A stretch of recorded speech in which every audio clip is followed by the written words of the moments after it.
오늘은 오순절입니다. 예수님이 부활하신 후 50일째 되는 날. 가룟 유다를 제외한 그 11명의 제자를 포함해서 120명이 마가의 다락방에 모였죠. 마가의 다락방, 말로는 우리가 많이 들었는데 어디쯤 있을까요? 예루살렘의 이 성이 이렇게 있으면 서쪽, 거의 서쪽 끝에 시온산이라는 또 자그마한 산이 있습니다.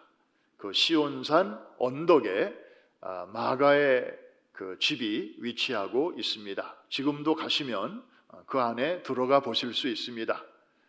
그 아래층에는 다윗 왕의 가짜 묘가 있고, 그리고 2층으로 올라가면 바로 마가의 다락방이 있는데 지금도 한 120명쯤 들어갈 수 있는 그런 홀입니다. 거기에서 이분들이 간절히 기도할 때 하늘이 열리고 약속하신 성령께서 모인 무리 가운데 임하신 그런 날이기도 하죠.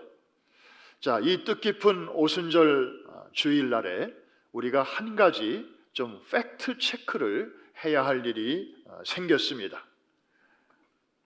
1장 15절 때문입니다. 저 말씀을 우리 같이 한번 다시 읽어볼까요? 시작. 모인 무리의 수가 약 120명이나 되더라. 여기까지. 자, 우리말의 어감상 120명이나 되더라 라고 표현할 때는 생각보다 많이 모였다는 것입니까? 덜 모였다는 것입니까? 많이 모였다는 거죠. 120명이나 되더라. 과연 그런가? 이 120명 모인 게 정말 많이 모인 것인가? 우리 한번 좀 체크를 한번 해보자고요. 이 고린도 전서에 쓰여진 바울의 기록을 보면 예수님께서 성경대로 3일 만에 부활하신 후에 곧바로 하늘로 올라가시지 않고 40일 동안이나 지상에 머무시면서 많은 사람을 직접 만나 주셨죠. 베드로를 위시한 12제자를 만나셨다. 사실은 11제자죠. 가룟 유다는 여기서 빠지니까. 그리고 500여 형제들을 만나 주셨다. 500여 형제들 앞에 나타나셨다. 그리고 야고보를 만나셨다. 성경에 여러 그 야고보라는 이름을 가진 많은 사람이 있는데 여기서 말하는 야고보는 예수님의 친동생입니다. 제임스. 이 스페니쉬로는 디아고 혹은 디에고, 그래서 산티아고 혹은 샌디에이고, 이게 다 예수님의 동생 제임스를 가리키는 그런 명칭입니다. 그 다음에 모든 사도들을 또 만나 주셨다. 여기서 말하는 사도는 예수님의 제자와는 구별되는 그런 분들입니다. 12제자 외에 바나바 같은 또 그런 충성스러운 일꾼들이 있었잖아요. 그리고 예수님이 친히 전도하라고 파송하신 70명의 또 다른 제자들이 있었잖아요. 바로 이제 그런 사람들을 가리키는 것입니다. 자, 이 외에도 예수님이 만나주신 이들이 또 여러 있습니다. 예를 들어서 막달라 마리아, 무덤을 찾아온 그 몇 명의 여인들도 만나주셨고, 그 다음에 엠마오로 내려가던 두 제자들, 그렇죠? 이런 사람들도 주님을 만난 그런 사람들입니다. 그래서 이런 사람들을 다 이렇게 고려하면 예수님이 부활 후 40일 동안에 만나신 분들이 대략 한 600명쯤 되는 것을 알 수 있습니다. 자, 600명. 그런데 문제가 뭐냐 하면 예수님께서 이 사람들을 만나 주시면서 이제 비슷한 말씀을 이제 하신 거죠. 내가 곧 올라간다. 내가 올라간다고 섭섭해하지 말아라. 내가 가면 나와 똑같은 분이 다시 너희에게 내려오실 것인데 그분은 나같이 육체를 입고 오시는 게 아니라 영으로 오신다. 보혜사 성령이 오신다. 그는 너희들을 도와주실 것이고, 그리고 카운슬러 상담해 주실 것이고, 그 다음에 헬퍼 도와주실 것이다. 이제 그렇게 말씀하시면서 특별히 부탁하시기를 너희는 예루살렘을 떠나지 말고 아버지의 약속하신 성령을 기다리라. 그런 말씀을 다 하셨단 말이죠. 그런데 그 600명의 무리들 가운데서 정작 그 명령에 순종해서 마가의 다락방에 모여서 열흘 동안 간절히 기도한 사람들은 고작 몇 명에 불과했어요? 120명. 그러니까 사실 누가가 헬라어로 이 사도행전을 기록할 때는 그냥 모인 무리가 120명쯤 되었더라 이렇게 분명히 썼는데, 우리말로 번역하는 과정에서 이 번역위원들이 거기에 감정을 조금 넣었던 것 같아요. 그래서 약 120명이나 되더라, 이렇게 우리말 성경에는 번역이 된 것이죠. 만일 저보고 이 부분을 원어에 충실하게 번역을 하라 했으면 겨우 120명 뿐이었더라, 저 같으면 그렇게 썼을 것 같습니다. 이해가 되시면 아멘. 그러니까 생각보다 많이 모인 게 아니에요. 오히려 팩트는 뭐냐면 생각보다 적게 모인 거죠. 한 600명이 다 모여야 정상인데, 그럼 나머지 480명은 어디 갔습니까? 이들은요, 보통 사람들이 아니에요. 부활하신 예수님을 직접 만난 사람들이에요. 그리고 그분의 음성을 직접 들은 사람들이에요. 목격자들이에요. 누구한테 전해 들은 게 아니에요. 직접 부활하신 주님을 만난 사람들이죠. 그런데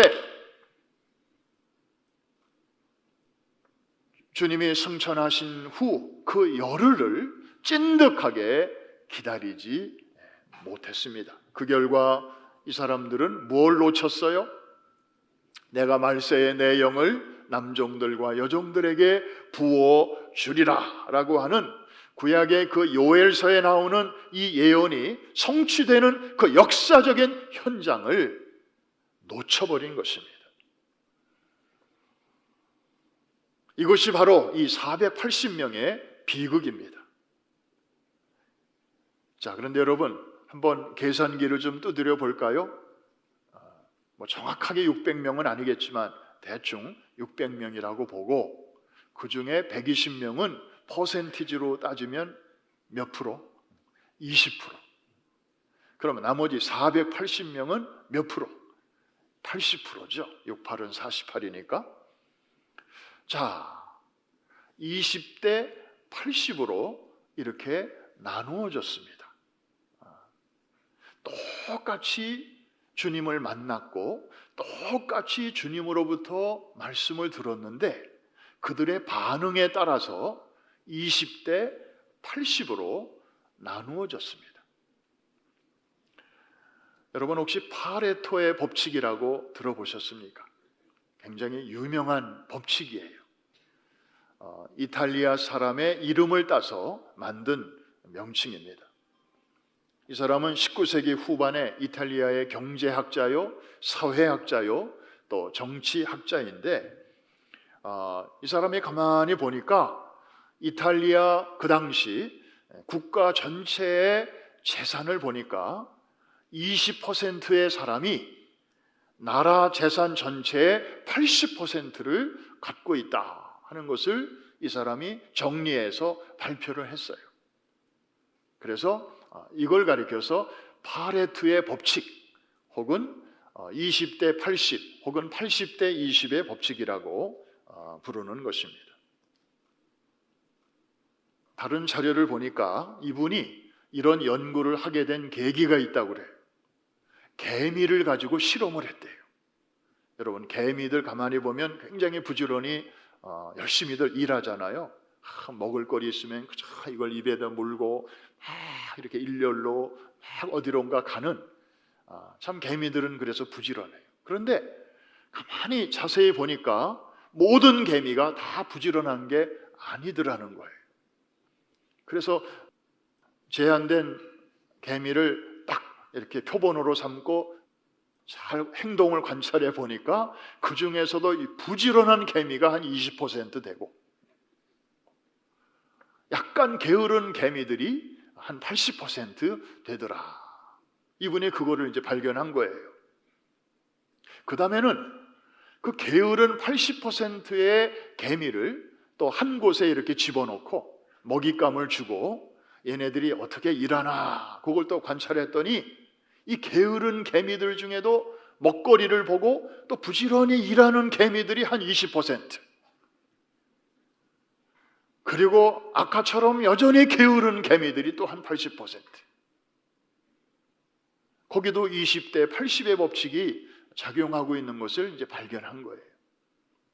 마지막으로 한 그룹 남았잖아요. 부지런한 개미 20%.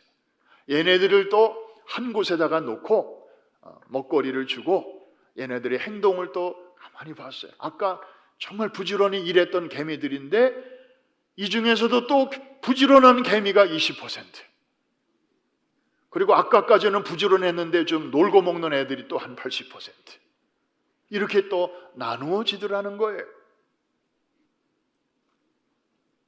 그래서 이 80대 20, 20대 80의 법칙은 다양한 분야에 그 이후에 이렇게 적용이 되고 있는데 지금까지도 그렇게 되고 있죠. 예를 들면 어느 조직이나 20%의 핵심 인력이 80%의 일을 하더라 하는 것입니다. 여러분들 비즈니스를 하시는 분들이 많으니까 이 비즈니스도 가만히 관찰하니까 20%의 그 우수 고객이 나머지 이따금씩 한 번씩 오는 그런 보통 고객의 그 소출, 그 뭐 얼마나 되겠습니까? 그런데 이 20%의 고객이 80%의 매출을 올려주더라. 그리고 이 매장에 수많은 물건들이 이제 다 이렇게 전시되어 있잖아요. 그런데 그 중에서도 잘 팔리는 20%의 핵심 제품이 80%의 수익을 가져다 준다는 것입니다. 여러분 한번 운영하시는 비즈니스를 한번 잘 생각해 보시기 바랍니다. 그래서 이제 투자 전문가들은 뭐라고 가르치는가 하면 이 80%의 결과를 만들어내는 그 20%의 효자 종목, 이거를 찾아내서 거기에 집중적으로 투자하면 최대의 효과를 얻을 수 있다. 그래서 전문가들은 이제 그런 것을 찾는 데 혈안이 되어 있는 것입니다. 이 법칙은 참 신기하게도 사람들에게도 또 비즈니스에도 그리고 뭐 회사에도 여기저기 그런 대로 잘 들어맞고 있습니다. 자, 오순절 그 사건 때 그 중요한 시기에 600명의 사람들이 이렇게 두 그룹으로 나누어졌습니다. 나는 지금 이 둘 중에 20%와 80%의 그룹 중에서 나는 어느 쪽에 가까운가? 나의 신앙은, 나의 신앙생활은 과연 어느 쪽에 속해 있는가? 우리가 한번 우리 자신을 살펴보자는 것입니다. 여러분, 이 600명은 똑같은 경험을 한 사람들이에요. 부활하신 주님을 직접 만났어요. 그리고 주님의 음성을 직접 들었어요. 그런데 도대체 무엇이 이들을 이렇게 둘로 나누었단 말입니까?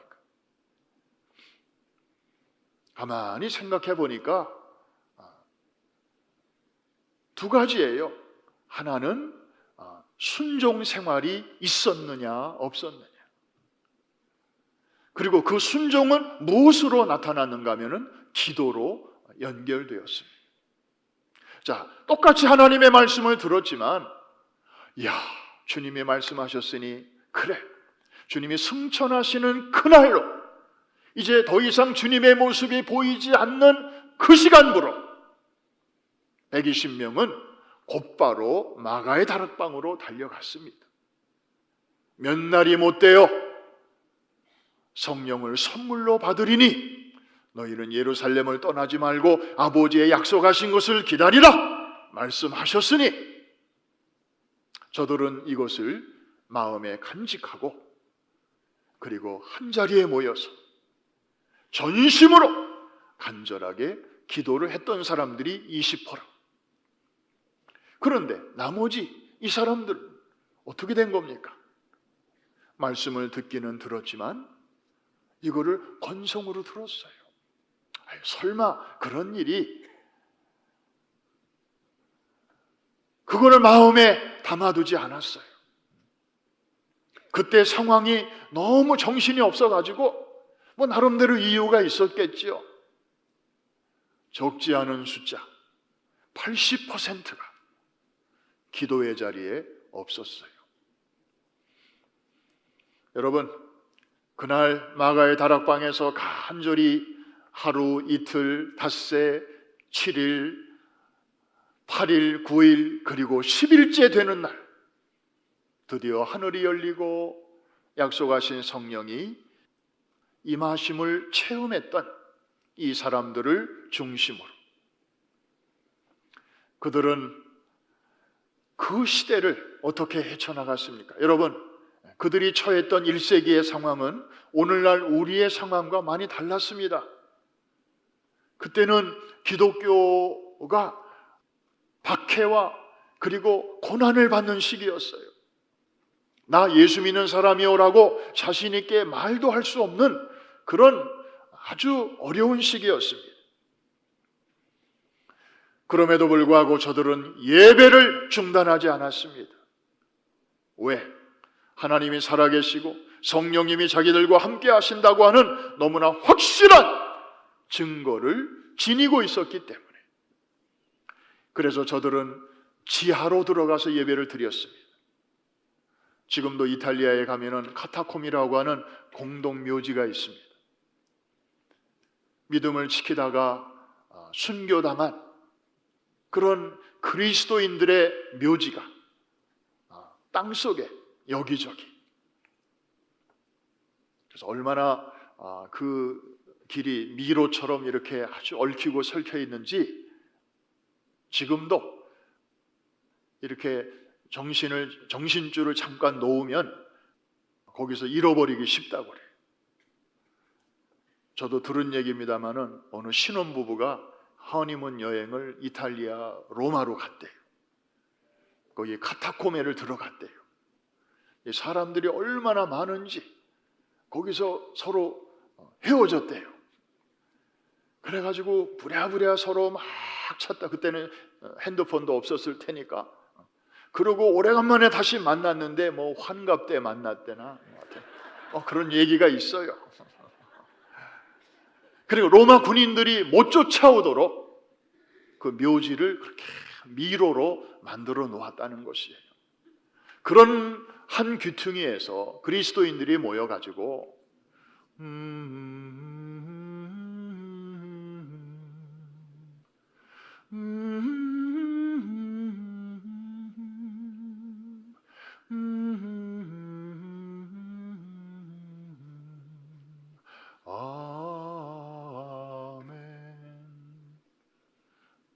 소리도 크게 못 내고 거기서 하나님을 찬양하고 예배, 자그마치 300년 동안이나 그러면서 믿음을 지켜냈습니다.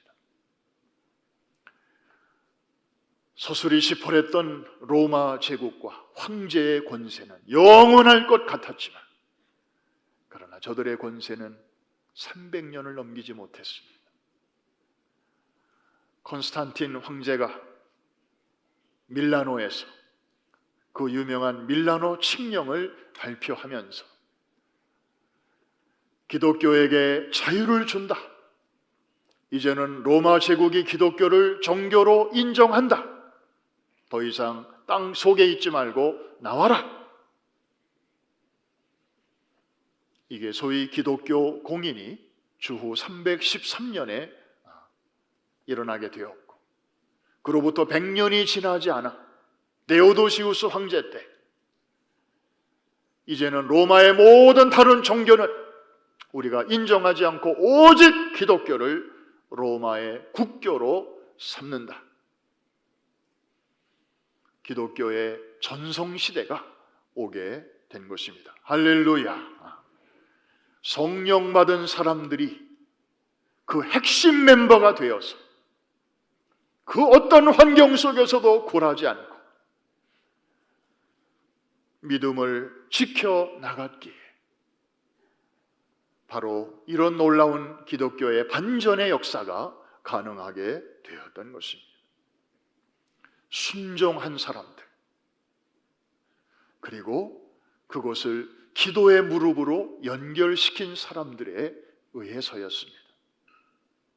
여러분, 지난번에 부흥성에 마치고 우리가 일천번제를 시작했습니다. 성경을 많이 읽으시는 분들은 일천번제의 진정한 뜻을 아실 것입니다.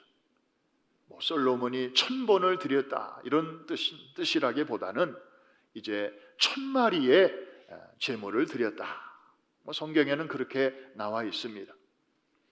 근데 우리는 이것을 좀 목회적으로 응용을 해서 이거를 일천번제 운동으로 이제 벌써 두 번째 우리가 이제 추진을 하고 있습니다. 여러분, 일천번제의 핵심은 기도 훈련입니다. 우리가 정말 그 어느 때보다도 기도 열심히 해야 되는데 2년 동안 팬데믹 시대 온라인으로 집에서 예배 드리다 보니까 그냥 예배는 그런 대로 드리는데 잃어버린 게 많아요. 뜨거운 찬송 잃어버리죠. 말씀 들은 다음에 뜨거운 기도로 이것을 내면화시키고 이거를 행실로 옮겨야 되는데 집에서 어떻게 어렵잖아요. 그러니까 자꾸 말씀 중심으로만 예배가 기형적으로 변해가고 설교 끝나면 예배 다 끝난 줄로 알고 그냥 볼일 보고, 그래서 오히려 팬데믹 이전보다도 정말 그 이후의 시대를 우리가 헤쳐나가려면 더 주님 앞에 바짝 엎드려야 되는데, 그래서 이런 거를 통해서라도 우리가 기도 훈련을 좀 하자. 그래서 시작한 거예요.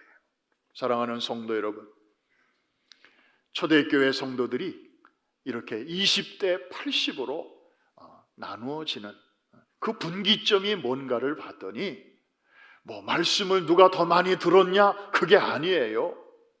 말씀 똑같이 들었어요. 그런데 그 말씀을 내가 제대로 마음에 담고 순종을 했느냐? 그리고 그것이 기도로 연결이 되었느냐? 여기서 갈라지는 것을 우리가 오늘 발견하게 되는 것입니다. 사랑하는 성도 여러분, 지금 우리가 살고 있는 시대는 한마디로 성령의 시대입니다. 구약은 성부의 시대, 그리고 신약의 사복음서까지는 성자의 시대라면 주님 부활하신, 승천하신 후부터 다시 오시는 그때까지는 지금 우리가 살고 있는 이 시대죠. 성령의 시대입니다. 이해가 되시면 아멘 하십시다. 이거 구약시대의 성도들이 너무너무 우리를 부러워하는 거예요. 우리도 당신네들 같은 시대에 태어났으면 얼마나 좋았을까요? 구약시대는 성령님이 들락날락 하셨으니까, 그리고 소수의 사람들에게만 임하셨으니까. 그런데 우리가 살고 있는 이 시대는 누구든지 예수 그리스도를 영접하기만 하면 이제 그분의 심령 안에 영이신 예수 그리스도, 하나님의 영, 그리스도의 영이신 성령님이 들어오셔서 한 번 들어오시면 떠나시질 않으셔요. 우리가 잘할 때는 우리 안에서 기뻐하시고, 우리가 잘 못할 때에는 우리 안에서 근심하시고 슬퍼는 하실지언정 떠나시지는 않습니다. 할렐루야. 그리고 성경에 보니까 우리가 나중에 주님 이제 재림하시는 그 오메가 포인트에서 잠자는 자들이 다 일어나고 살아있는 자는 변화를 받게 될 것인데, 그런 놀라운 드라마틱한 사건을 이루어 주시는 장본인도 우리 안에 거하시는 성령님이시다. 할렐루야.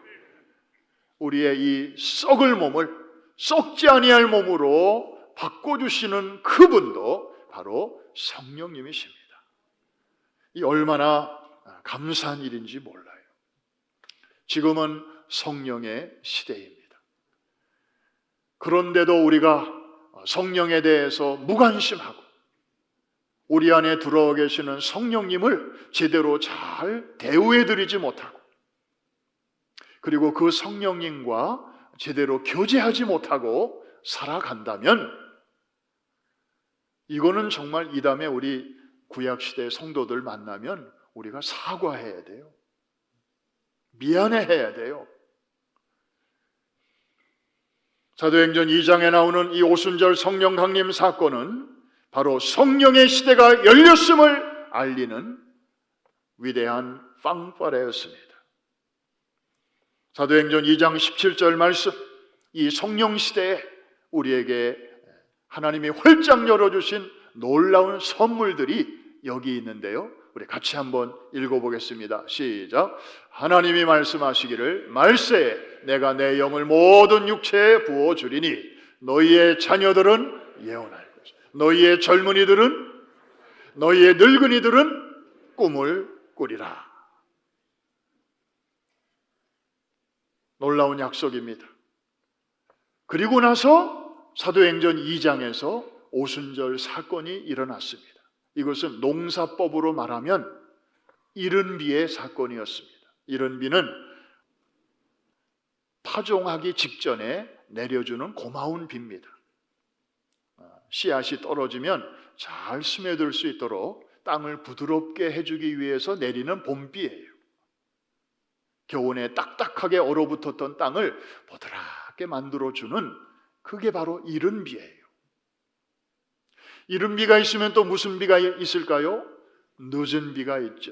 이 늦은 비는 이제 여름 지나 가을 지나면서 추수기가 다가올 때 내리는 또 고마운 비예요. 왜냐하면 이제 추수하기 전에 결실을 재촉하는, 결실을 촉진시켜주는 그런 목적으로 내리는 비이기 때문에, 그래서 늦은 비가 내리면 농부들은 알아요. 추수날이 가까웠음을. 그래서 이 늦은 비 안에는 종말적인 의미가 들어있어요. 자, 이른 비는 역사적으로 2000년 전 사도행전 2장에서 이미 내렸지요. 그리고 나서 한동안 놀라운 성령의 역사는 별로 없었습니다. 간헐적으로 여기저기서 있긴 했지만, 그런데 아주 의미 있는 그런 성령의 또 한 번의 역사가 드디어 근대에 들어와서 일어나게 됩니다. 참 시간도 하나님도 타이밍을 기가 막히게 맞추셔요. 1901년 1월 1일 미국 캔자스주 터피카라고 하는 시골 마을, 거기에 베델 바이블 컬리지라고 하는 작은 성경학교, 재학생 36명, 거기 교사 백인 찰스 파렘이라고 하는 백인 감리교 목사님 한 분. 근데 이들이 사도행전을 연구하면서 거기에 나타난 성령의 역사, 이것이 오늘날 우리에게도 그대로 일어나는지 안 일어나는지 한번 매달려보자 해서 12월 말부터 금식하면서 이 젊은 신학생들이 기도하는 끝에 아무 역사가 며칠 동안 일어나지 않았어요. 배만 고프고. 그런데 1901년 1월 1일 20세기의 여명이 밝아오는 그 새해 첫 순간에 그 중에 한 여학생의 입이 열리면서 한 번도 말해본 적이 없는 새 방언의 역사가 터지게 되었습니다. 기록에 의하면 중국 방언을 했다고 그래요. 그 외에 몇몇 학생들의 입에서 바로 이어서 비슷한 성령 충만함과 함께 방언의 은사가 터지게 되었습니다. 아직 받지 못한 학생들은 저 친구들 받는 거 보니까 이제 나도 멀지 않았구나, 나도 더 간절히 기도하면 되겠구나, 그래서 더 힘을 얻어서 기도하는 중에 36명의 학생 중에 거의 절반이 이제 비슷한 성령 체험을 하게 되는데, 놀랍게도 외국어 방언들을 각각 하게 되었어요. 어떤 사람은 일본 방언, 어떤 사람은 중국 방언, 어떤 사람은 벵갈어, 인도 방언, 다양한 종류로 마치 사도행전 2장의 사건처럼. 그때 사람들은 생각했어요. 얼마나 때가 가까웠으면 하나님께서 언어 학교에 들어가서 선교사들이 언어 배울 시간까지 절약하시려고 이렇게 외국어 방언을 즉석에서 하게 하시는구나. 방언을 선교적인 도구로 이해하게 됐어요. 그래, 방언 받았으면 당신은 선교사의 사명이 있는 거야. 그때부터 그런 의식이 생겨나기 시작했어요. 그게 1901년 1월의 사건이었는데, 그 학교의 정식 학생은 아니지만 흑인이기 때문에 거기 교실에 들어갈 수가 없어서 창밖에서 그 백인 학생들이 수업하는 모습을 이렇게 청강했던 한 흑인이 있었어요. 노예 후예였어요. 윌리엄 시무어라고 하는 이 학생이 그렇게 열심히 배우려고 하는 모습을 보고 이 찰스 파렘이라고 하는 백인 선생님이 이제 이렇게 데려다가 좀 제자 훈련을 시켰어요. 그런데 이 흑인 학생이 이제 성장해서 전도사가 되고, 그리고 LA로 가서 교회를 개척을 하게 되었는데, 그런데 이 캔자스 토피카 학교에서 배운 그 내용 가지고 그대로 성령의 역사를 사모하면서 이제 목회를 하는데, 동일한 성령의 역사가 그곳에서 나타나기 시작했어요. 이것이 유명한 LA의 아주사 거리의 부흥운동이 되었어요. 1906년부터 1909년까지 지금도 그 거리에 가면 편말이 남아있어요. 아주사 거리 312번지. 지금은 리틀 도쿄로 이제 비즈니스 타운으로 바뀌었습니다마는, 그런데 놀라운 것은 LA에서만 그때 그런 부흥이 일어난 게 아니고 거의 동시다발적으로 영국 남부의 웨일즈 지방, 그리고 평양의 장대현 교회를 중심으로 평양 대부흥운동, 그리고 더 나아가 인도, 호주 막 이런 데서 거의 비슷한 시기에 놀라운 성령의 역사가 나타나게 되었습니다. 이거는 이 사람들이 뭐 사전에 만나서 의논한 게 아니고 하늘의 하나님께서 때가 참에 늦은 비의 역사를 이 땅에 내리워 주신 줄로 믿습니다. 이것이 역사적으로 교회 사가들이 인정하는 늦은 비의 첫 번째 사건이었습니다. 비가 여러 번 내릴 수 있겠죠. 꼭 한 번만 내리는 건 아니고. 그래서 늦은 비의 첫 비가 1904년, 5년, 6년, 7년, 8년, 9년까지 요 10년 어간에 곳곳에서, 유럽에서, 아시아에서, 저 호주에서, 여러 지역에서 일어나게 된 것을 보면서, 이야, 정말 늦은 비가 내렸구나, 때가 심히 가까웠구나. 여러분, 추수날이 언제 있는지, 농부가 언제 추수하는지는 아무도 몰라요. 그러나 우리가 한 가지 알아야 할 것이 있습니다. 그날이 언제 있는지는 모르지만 첫 번째 늦은 비가 내린 그때로부터 벌써 120년 정도가 지났다고 하는 사실입니다. 우리는 지금 그런 시대를 살고 있습니다. 여러분, 지금은 성령 시대입니다. 무엇보다도 성령의 충만하심을 사모하시기를 바랍니다. 우리가 시시한데 사소한데 정신 팔릴 때가 아닙니다.